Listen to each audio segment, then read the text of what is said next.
Je remercie Monsieur le Président, Monsieur le Ministre de la Justice, chers collaborateurs, chers collègues, honorables députés. maa ngi leen di nuyu yéen ñëpp seen tur ak seen sant di yëkkati kàddu gu njëkk ci ñu ngi wax corruption rek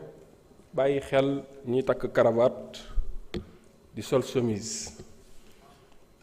yaakaar ni ci administration yi rek la am waaye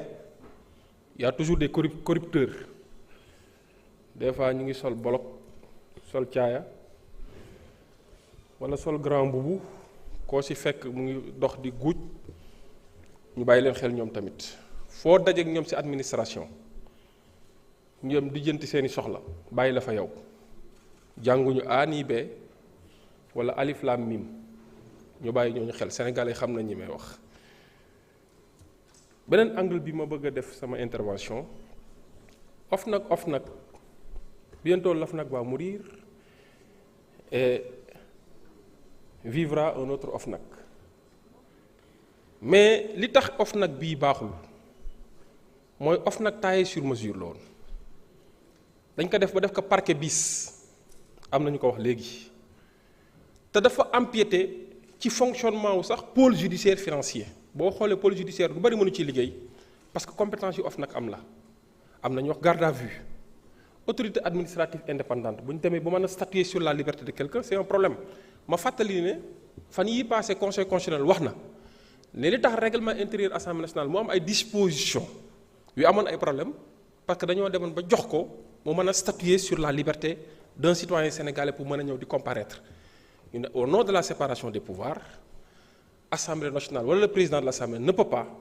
prendre un acte qui peut se déteindre sur la liberté de quelqu'un loolu ça relève du pouvoir judiciaire mais OFNAC autorité administrative indépendante te am na pouvoir boobu pourquoi conseil constitutionnel waxul ne cette disposition est anticonstitutionnelle loolu tamit occasion la pour ñu réviser ko ñu defaraat ko loolu yemu ci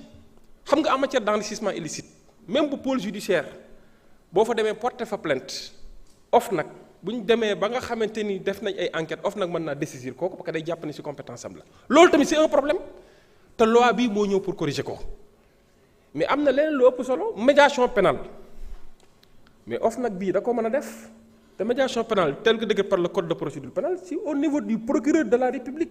bi nga xam ne mooy surveiller des fois procédure d'enquête yi alors am na ku ko wax bu ñu demee ba OFNAC war a classer sans suite un dossier wala mu def ko OFNAC bi fi nekk laa wax te war a dee léegi ci kanam ñu ni saisir nañ pôle judiciaire financier ci dossier boo xam OFNAC classé na ko sans suite est-ce que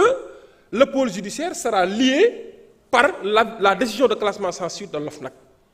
muy ay interrogation yoo xam dafa bloqué woon ko pôle judiciaire ba tax na loi bi bu ñëwee dina leeral lépp may ñaan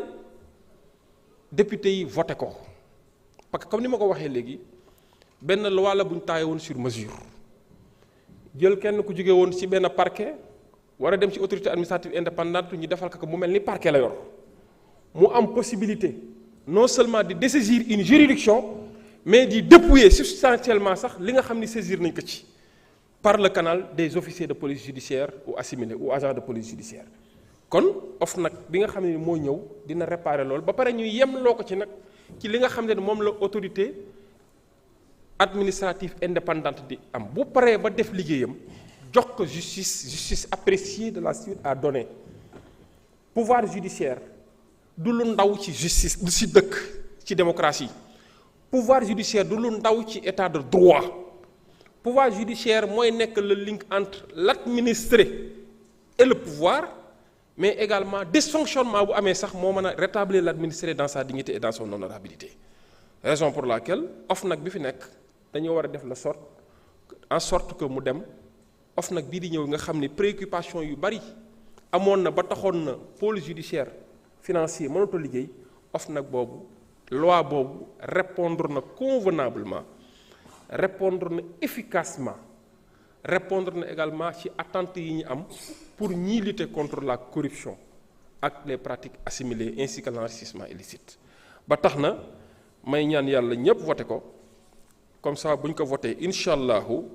Sénégal dina am ay jumtukaay bu bees ay jumtukaay yu yees yu ñuy permettre ëllëg ci biir ñu mën a juger suñu bopp tamit. Je vous remercie. Jërëjëf honorable Papa Tahirou Sarr, vous avez la parole. Honorable Aïssata Tall se prépare.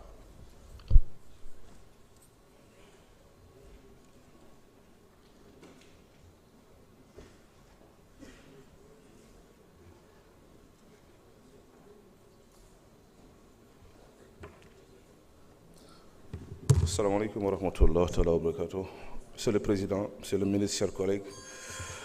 Monsieur le Ministre, dama la bëggoon interpeller ci quelques situations. Femme sénégalais yi dëkk bitim réew dans la diaspora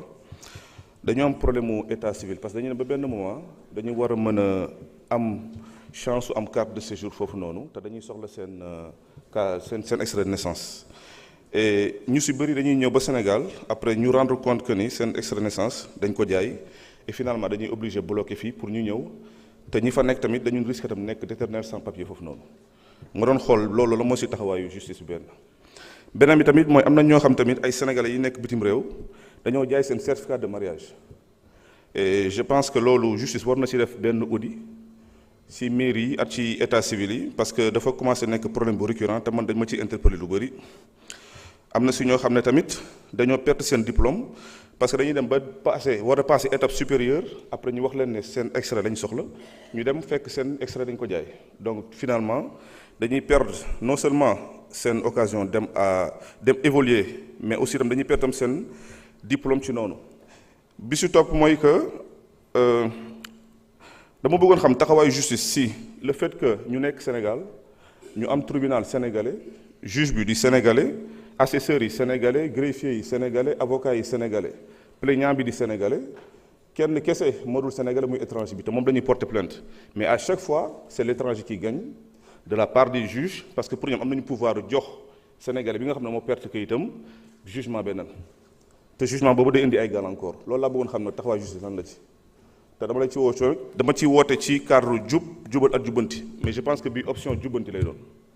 merci beaucoup. Jërëjëf honorable Papa Tahirou Sarr. Honorable Aïssata Tall. Honorable Ayib Daffé se prépare.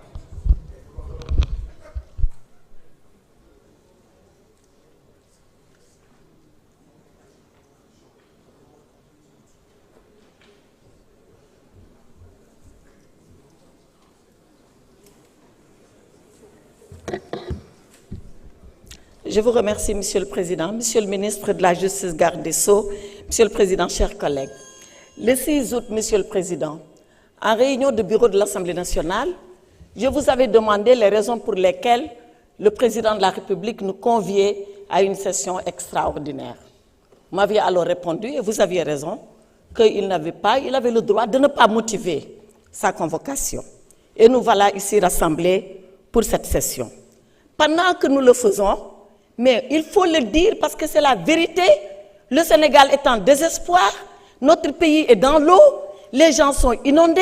les maisons sont envahies, les champs sont envahis, les bêtes sont envahies, partout, il n'y a que de la désolation. Celui qui ne veut pas l'entendre n'a qu'à quitter cet hémicycle. Parce que c'est ça, la réalité du Sénégal.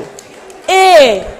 aujourd'hui, alors que je m'attendais à voir ici le ministre de l'Intérieur venant nous parler d'un plan Orsec, parce que le fleuve Sénégal est en train de déborder à Bakel, à Matam, à Podor, à Dagana et bientôt à Saint-Louis, parce que Touba, Tivaouane, partout, il y a l'inondation, on nous parle de ces 4 lois. Alors que je m'attendais à voir le ministre de l'Assainissement, on me dit oui, qu'il est en train de visiter des infrastructures. Enfin, il est sorti de la noyade et qu'il est en train de visiter des infrastructures. Monsieur le Président, l'heure est grave. Je ne dis pas que ces lois ne sont pas importantes, mais quelle est l'urgence qui nous pousse à les examiner maintenant? Eh bien, honorable Tafsir Choy, je vais répondre à votre question. L'urgence qui nous a amenés ici, ce n'est pas pour modifier la loi, c'est pour voter une nouvelle loi et dégager Serigne Bassirou Gueye. Voilà la vérité. Alors si c'est ça, qu'on le dise. Mais pourquoi on se précipite? Bassirou...